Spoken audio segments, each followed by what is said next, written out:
പല അയിമ്മത്തും ഈ ഹദീസിനെ ഉദ്ധരിച്ചിട്ടുണ്ട്.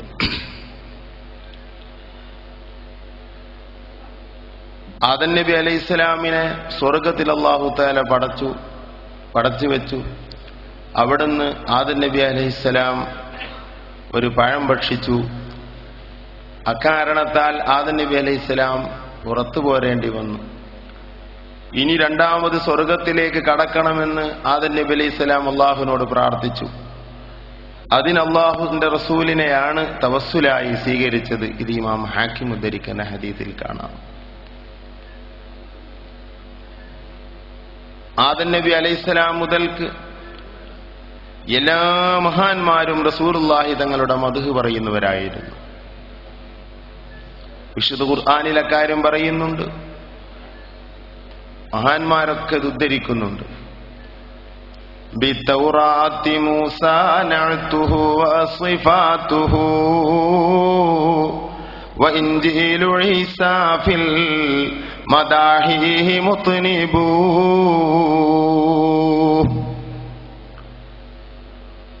ഈസാ നബി അലൈഹിസ്സലാമിന്റെ ഇൻജീലിലും മറ്റ് പ്രവാചകന്മാരുടെ കിതാബുകളിലുമെല്ലാം അല്ലാഹുവിന്റെ റസൂലിന്റെ മദ്ഹുകൾ വളരെ നീട്ടിപ്പരത്തി പറഞ്ഞിട്ടുണ്ട്. അവരെല്ലാവരും റസൂലുള്ളാഹി തങ്ങളുടെ വമാ മുർസലുൻ ഇല്ലാ ലഹു കാന യഖ്തുബു, ഒരു പ്രവാചകനും ഇവിടെ കഴിഞ്ഞു പോയിട്ടില്ല. ഇല്ലാ ലഹു കാന യഖ്തുബു, റസൂലുള്ളാഹി തങ്ങളുടെ മദ്ഹിന്റെ സദസ്സ് സംഘടിപ്പിച്ച് അവിടെ പ്രസംഗിക്കാത്തൊരു പ്രവാചകനും കഴിഞ്ഞു പോയിട്ടില്ല. ഇത് മഹാനായ മുഹമ്മദ് അൽ ബഗ്ദാദി അൽ വിത്രി പറയുന്നത്. എല്ലാ മഹാന്മാരും റസൂലുള്ളാഹിന്റെ മാദിഹ്യങ്ങളായിരുന്നു. നബി സല്ലല്ലാഹു അലൈഹി വസല്ലം തങ്ങളുടെ മദ്ഹ് നിരുപാധികം സ്വീകരിക്കപ്പെടും. മദ്ഹ് എന്ന് മാത്രമല്ല, അതിന്റെ പേരിൽ എന്ത് ചെയ്യുന്നോ ഒരു നിബന്ധനയുമില്ലാതെ സ്വീകരിക്കപ്പെടുമെന്ന് പറഞ്ഞാൽ അതിന് പ്രതിഫലമുണ്ടായിരിക്കും. വിശുദ്ധ ഖുർആൻ വളരെ ഗൗരവത്തിൽ വളരെ മോശമാക്കിക്കൊണ്ട് നരകത്തിലാണെന്ന് ഒരു സൂറ തന്നെ ഉപയോഗിച്ച അബൂലഹബ് എന്ന് പറയുന്ന മനുഷ്യൻ അള്ളാഹുവിന്റെ റസൂല് ജനിച്ചപ്പോൾ തന്റെ വെള്ളാട്ടിയായ സുവൈബത്ത് വന്നിട്ട് പറഞ്ഞു, നിങ്ങളുടെ അനുജൻ അബ്ദുള്ള തങ്ങളുടെ ഭാര്യ ആമിന ഒരു കുഞ്ഞന് ജന്മം നൽകിയിരിക്കുന്നു എന്ന് പറയുമ്പോൾ ഈ വിവരം കേട്ട ആ സന്തോഷത്തിൽ സുവൈബത്തിനെ അബൂലഹബ് ആക്കിയ കാരണത്താൽ സഹീഹുൽ ബുഖാരിയുടെ ഹദീസിൽ കാണാം, തന്റെ അനുജൻ അബ്ബാസ് റളിയല്ലാഹു അൻഹു അബൂലഹബിനെ സ്വപ്നദർശനമുണ്ടായി. അല്ലാഹുവിന്റെ റസൂലിനോട് ബദറിൽ അബൂലഹബ് മറുപക്ഷത്ത് നിന്ന് നേരിട്ടിട്ടുണ്ട്. അവിടെ കൊല ചെയ്യപ്പെട്ടവരാണ് അബൂലഹബ്. എല്ലാ നിലക്കും രണ്ടഭിപ്രായമില്ലാതെ നരകാവകാശിയാണ്, ഒരിക്കലും രക്ഷയില്ലാത്ത അബൂലഹബ്. പക്ഷേ അല്ലാഹുവിന്റെ റസൂല് ജനിച്ചപ്പോൾ വന്ന് ശത്രുവല്ല. ശത്രു ആയ ശേഷം റസൂലുള്ളാഹി കേടായി ദുആ ചെയ്ത വ്യക്തിയാണ് അബൂലഹബ്. മഹാനായ റസൂലുള്ളാഹിനെ വളരെ കട്ടപ്പെടുത്തിയവരുടെ എതിരിലൊക്കെ റസൂലുള്ള പ്രാർത്ഥിച്ചിട്ടുണ്ട്. അതിൽ കാണാം അബൂലഹബിന്റെ രണ്ട് മക്കൾ റസൂലുള്ളാഹിന്റെ പെൺകുട്ടികളെ കല്യാണം ചെയ്തിരുന്നു. അല്ലാഹുവിന്റെ റസൂലിന്റെ കേടായ പ്രാർത്ഥനയിൽ ആ മരുമകനെ സിംഹം പിടിച്ചു തന്നത് ചരിത്രത്തിൽ കാണാം. അല്ലാഹുമ്മ സല്ലിത് അലൈഹി അസദം മിൻ നുസൂദിക് കൽബം മിൻ കിലാബിക്, പടച്ചവനെ ദീനിന്റെ ദിനിൽ പ്രവർത്തിക്കുന്ന എന്റെ മകളുടെ ഭർത്താവായിരുന്ന അബൂലഹബിന്റെ മകന്റെ എതിരിൽ നിന്റെ ഒരു നായയെ, നിന്റെ ഒരു സിംഹത്തിനെ നീ ഉപയോഗപ്പെടുത്തണമെന്ന് മുത്തുനബി തങ്ങളുടെ പ്രാർത്ഥന കാണാം. ആ പ്രാർത്ഥന ഫലിച്ചും കാണാം. ഒരു യാത്രക്ക് പോകുമ്പോൾ അബൂലഹബിന്റെ സംഘത്തോട് ഒരു സ്ഥലത്ത് കിടന്നിറങ്ങുമ്പോൾ അബൂലഹബ് പറയുന്നു, മുഹമ്മദ് നബി എന്റെ മകന്റെ എതിരിൽ പ്രാർത്ഥിച്ചിട്ടുണ്ട്. പ്രാർത്ഥനയ്ക്ക് ഉത്തരമുള്ളവരാണവർ. അതുകൊണ്ട് തന്നെ വല്ല വന്യമൃഗങ്ങളും എന്റെ മകനെ തിന്നുകളയാൻ സാധ്യതയുണ്ട്. അതുകൊണ്ട് നിങ്ങൾ എന്റെ മകനെ നടുവിലാക്കിയിട്ടേ കിടക്കാവൂ. അബൂലഹബ് അടക്കമുള്ള സദസ്സിൽ അല്ലാഹു സുബ്ഹാനഹു വ തആല വലിയ ഒരു സംഭവം ഉണ്ടാക്കി. അവരുറങ്ങിക്കൊണ്ടിരിക്കുമ്പോൾ അവരങ്ങ് ഉറക്കിൽ അല്ലാഹു തആല അങ്ങ് അവരെ ഉറക്കിൽ നിന്നുണരാത്ത രൂപത്തിൽ വളരെ ക്ഷീണിതരാക്കി ഉറക്കിക്കളഞ്ഞു.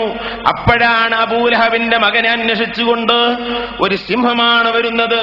അതതാ ചുറ്റുഭാഗത്തും കിടക്കുന്ന ആളുകളുടെ കാലുകൾ മണത്തു നോക്കുകയാണ്, വാസനിച്ചു നോക്കുകയാണ്. റബ്ബ് തആല കൊടുത്ത വാസന ഇവരിലൊന്നുമില്ല. തന്റെ ശത്രു, തന്നെ ഏൽപ്പിച്ച ശത്രുവിനെ തേടിക്കൊണ്ട് നടുവിലേക്ക് എടുത്തു ചാടി അബൂലഹബിന്റെ മകന്റെ കഴുത്ത് കടിച്ച് കരള് പുറത്തെടുത്തുകൊണ്ട് സിംഹം ഇങ്ങോട്ടോ ഓടിപ്പോയി. ഇത് അല്ലാഹുവിന്റെ റസൂലിന്റെ കേടായ പ്രാർത്ഥന ഫലിച്ചതാണ്. വിശുദ്ധ ഖുർആനിൽ വളരെ മോശമാക്കി പറഞ്ഞ അബൂലഹബ്, അല്ലാഹുമ്മ അലൈക ബിഖുറൈശ്. റസൂലുള്ളാഹി തങ്ങൾ കഅബാലയത്തിനരികിൽ സുജൂദ് ചെയ്തപ്പോൾ, നിസ്കരിച്ചു കൊണ്ടിരിക്കുമ്പോൾ തന്റെ കഴുത്തിൽ കുടൽമാല കൊണ്ട് വന്ന് ചാർത്തുന്നു. സഹീഹുൽ ബുഖാരിയിൽ ഈ ഹദീസുണ്ട്. അല്ലാഹുവിന്റെ റസൂലിന് പൊങ്ങാൻ സാധിക്കുന്നില്ല. ഫാത്തിമ ബീവി റളിയല്ലാഹു അൻഹ വന്ന് അതെടുത്തു മാറ്റി റസൂലുള്ളാഹി തന്നെ കഅബാലയത്തിലേക്ക് കൈപൊക്കിക്കൊണ്ട് ദുആ ചെയ്യുന്നു, പടച്ചവനെ അലൈക ബി ഖുറൈശ്, ഖുറൈശിനെ നീ പിടികൂടണേ തമ്പുരാനെ. അലൈക ബി ഉത്ബ, അലൈക ബി അബീ ജഹൽ, അലൈക ബി ശൈബ. ഏകദേശം 9ഓളം ആളുകളുടെ പേരുകൾ പറഞ്ഞ് അവരൊക്കെ നീ പിടികൂടണേ എന്ന് പ്രാർത്ഥിച്ചു. സഹാബിമാരിൽ ഒരു മഹാൻ പറയുന്നു, ഫറഅയ്തു കുല്ലഹും സുർആ യൗമ ബദർ. അതിന്റെ ഏകദേശം 3 വർഷശേഷം നടന്ന ബദർ യുദ്ധത്തിൽ അവരൊക്കെ ഇങ്ങനെ വെട്ടുകൊണ്ട് ചത്തുകിടക്കുന്നത് ഞാൻ കാണുന്നു. അങ്ങനെ റസൂലുള്ള കേടായി പ്രാർത്ഥിച്ച അബൂലഹബ്, അല്ലാഹുവിന്റെ റസൂലിന്റെ എല്ലാ നിലക്കും ശത്രുവായ അബൂലഹബ്, ഈ അബൂലഹബിനടക്കം സ്വർഗലോകത്തിലല്ല അബൂലഹബ് ഉള്ളത്, നരകത്തിലാണ്. ആ നരകത്തിൽ എല്ലാ തിങ്കളാഴ്ചയും ശുദ്ധപാനം തന്റെ കൈവിരലിന്റെ ഇടയിലൂടെ ലഭിക്കുന്നു എന്ന് അബൂലഹബ് പറഞ്ഞതായി സ്വഹീഹുൽ ബുഖാരിയിൽ അബ്ബാസ് റളിയല്ലാഹു അൻഹു സ്വപ്നം കണ്ടത് കാണാം. പുത്തനാശയക്കാര് അബൂലഹബ് തുവൈബത്തിനെ ഇത്തുക്ക് ചൊല്ലിയത് ഒരിക്കലും റസൂലുള്ളാഹി തങ്ങളുടെ ജന്മവിവരം അറിഞ്ഞ സന്തോഷത്തിലല്ല. അത് റസൂലുള്ളാഹിന്റെ ഹിജറയ്ക്ക് ശേഷം നടന്ന സംഭവമാണ്. അതുപോലെ തന്നെ നരകത്തിൽ അങ്ങനെ ഒരു ശുദ്ധപാനം കിട്ടുന്ന സംഭവം അതും ശരിയല്ല. ഞാനതിന്റെ ഖണ്ഡനത്തിലേക്ക് കടക്കുന്നില്ല. വാസ്തവത്തിൽ ഇത് സഹീഹുൽ ബുഖാരിയുടെ ഹദീസിനെതിരാണ്. ഈ ഹദീസ് വിശദീകരിച്ചുകൊണ്ട് ഫത്ഹുൽ ബാരിയിൽ ഹാഫിദുദ്ദുനിയ ഇബ്നു ഹജർ അസ്ഖലാനി തങ്ങൾ പറയുന്നു, ഇതിൽ നിന്ന് മനസ്സിലാക്കാം ഇതുക്ക് ചൊല്ലി മോചിതയാക്കി എന്ന് പറഞ്ഞിട്ട് പറയുന്നു, ഫഅർളഅതുഹു, അതിനുശേഷം റസൂലുള്ളാഹിക്ക് മുല കൊടുത്തു എന്ന്. റസൂലുള്ളാഹിക്ക് മുല കൊടുത്തത് ഒരിക്കലും റസൂലുള്ളാഹി തങ്ങളുടെ ഹിജറയായ 40 വയസ്സിന് ശേഷമല്ലല്ലോ. ഫഅർളഅതുഹു, ഇത്ഖ് ചൊല്ലിയ ശേഷമാണ് മുല കൊടുത്തത്. ഇത്തരം അറിഞ്ഞ ഉടനെ ഇത്ഖ് ചൊല്ലിയെന്നും ഫജൂസിയ ബിദാലിക ലിദാലിക, താൻ ഈ ചെയ്ത ഈ നന്മ കാരണത്താൽ നരകത്തിൽ നിന്ന് എല്ലാ തിങ്കളാഴ്ചയും ഒരു ശുദ്ധപാനം അബൂലഹബിന് ലഭിക്കുന്നു. നരകശിക്ഷ അനുഭവിക്കുന്നവർ പല തട്ടുകാരാണ്. നരകത്തിന് മൊത്തം മുസ്ലിമീങ്ങളും അമുസ്ലിമീങ്ങളും പലരുമുണ്ട്, നമുക്കറിയാം. ആ നരകത്തിൽ കടക്കുന്നവരിൽ വ്യത്യസ്ത ശിക്ഷകളുള്ളവരാണ്. അതിൽ റസൂലുള്ളാഹി തങ്ങളോട് ബഹുമാനം കാണിച്ച ആളുകൾ നരകത്തിൽ ശാശ്വതരാണെങ്കിൽ തന്നെ അവർക്ക് നരകത്തിൽ ഖിഫത്തുണ്ട്, അല്ലെങ്കിൽ എന്തെങ്കിലും ഒരു ആനുകൂല്യമുണ്ട് എന്ന് ഈ ഹദീസിൽ നിന്ന് മനസ്സിലാക്കാം. അയിമത്ത് അങ്ങനെ തന്നെ എഴുതി വച്ചിരിക്കും. ബാങ്കിൽ കേൾക്കുമ്പോഴും സ്വലാത്ത് ചൊല്ലൽ സുന്നത്തുണ്ട്. പുറമെ അഷ്ഹദു അന്ന മുഹമ്മദ് റസൂലുള്ളാഹി എന്ന് പറയുന്ന ടൈമിൽ ഒരാള് മർഹബൻ ബി ഹബീബി ബി ഖുർറത്തി ഐനി മുഹമ്മദ് ബിൻ അബ്ദുല്ലാഹി സ്വല്ലല്ലാഹു അലൈഹി വസല്ലം എന്ന് പറഞ്ഞ് ചൂണ്ടുവിരലിൽ ഊതി കണ്ണ് തടകിയാൽ ആ കണ്ണിന് ചെങ്കണ്ണ് ബാധിക്കുകയില്ല എന്ന് മഹാനായ റസൂലുള്ളാഹി തങ്ങൾ പറഞ്ഞത് ഇമാം ത്വയാലസ് റിപ്പോർട്ട് ചെയ്യുന്ന ഹദീസിൽ കാണാം. അത് വിശദീകരിച്ചുകൊണ്ട് പല പണ്ഡിതന്മാരും അത് സുന്നത്താണെന്ന് പറഞ്ഞിട്ടുണ്ട്. ആ വിഷയത്തിൽ മാത്രം ഗ്രന്ഥരചനയും നടന്നിട്ടുണ്ട്. അള്ളാഹുവിന്റെ റസൂലിന്റെ പേരിന്റെ മഹത്വം, ആ പേരിന് മുഹമ്മദ് എന്ന പേരിനുള്ള മഹത്വം, അള്ളാഹുവിന്റെ റസൂലിന്റെ പേരൊരു കുട്ടിക്ക് കൊടുത്താൽ ആ കുട്ടി ആ നിയ്യത്തോടു കൂടെയാണെങ്കിൽ എന്റെ വല്യാപ്പാന്റെ പേര് മുഹമ്മദ് എന്നാണ്, അതുകൊണ്ട് കുട്ടിക്ക് മുഹമ്മദ് എന്ന് പേരിട്ടാൽ അത്ര ഫലം ലഭിക്കുകയില്ല.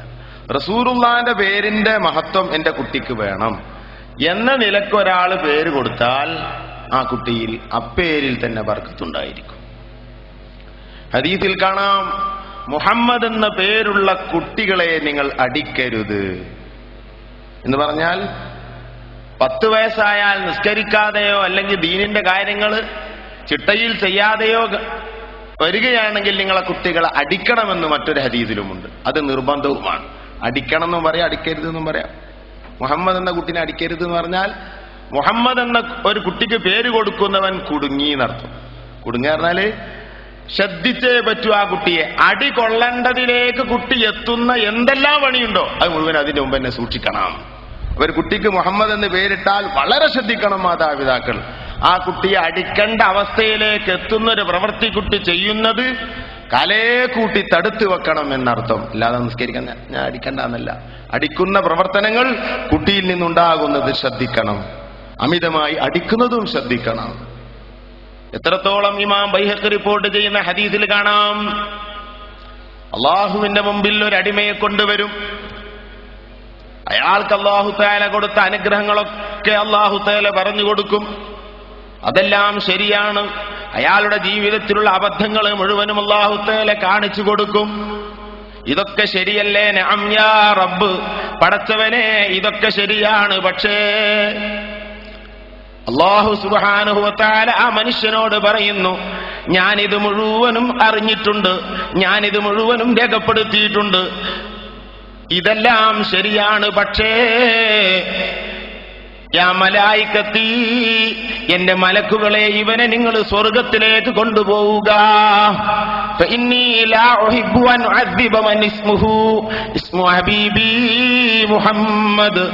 എന്റെ ഹബീബിന്റെ പേര് മുഹമ്മദ് എന്ന പേരുള്ള ഒരുത്തനെ ഞാൻ ശിക്ഷിക്കാൻ ആഗ്രഹിക്കുന്നില്ല. അള്ളാഹുവിന്റെ റസൂലിന്റെ പേരിന്റെ മഹത്വമാണ്. മനുഷ്യനെ പടച്ചത് തന്നെ അള്ളാഹുവിന്റെ റസൂലിന്റെ പേരിന്റെ രൂപത്തിലാണ്. അറബിയിൽ മുഹമ്മദ് എഴുതിയ രൂപത്തിലാണ് ഓരോ മനുഷ്യനെയും അള്ളാഹു തആല പടച്ചിട്ടുള്ളത്.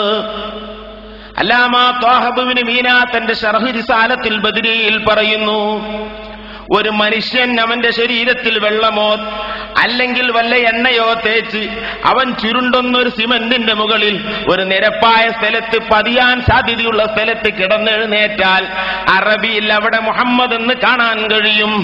തല മീമായും ഹായ് 2 കൈയായും ചന്തിക്കെട്ട് 2ാമത്തെ മീമായും കാല് ദാലായും കാണാൻ കഴിയും. ഇങ്ങനെ മുഹമ്മദ് എന്ന രൂപത്തിലാണ് ഒരു ഭ്രൂണം ഒരു ഉമ്മയുടെ വയറ്റിലിരിക്കുന്നത്. ചുരുണ്ടല്ലേ കുട്ടികളിരിക്കുന്നത്. ജമയും വലുപ്പയുമെല്ലാം നാം ബോധത്തോടുകൂടെ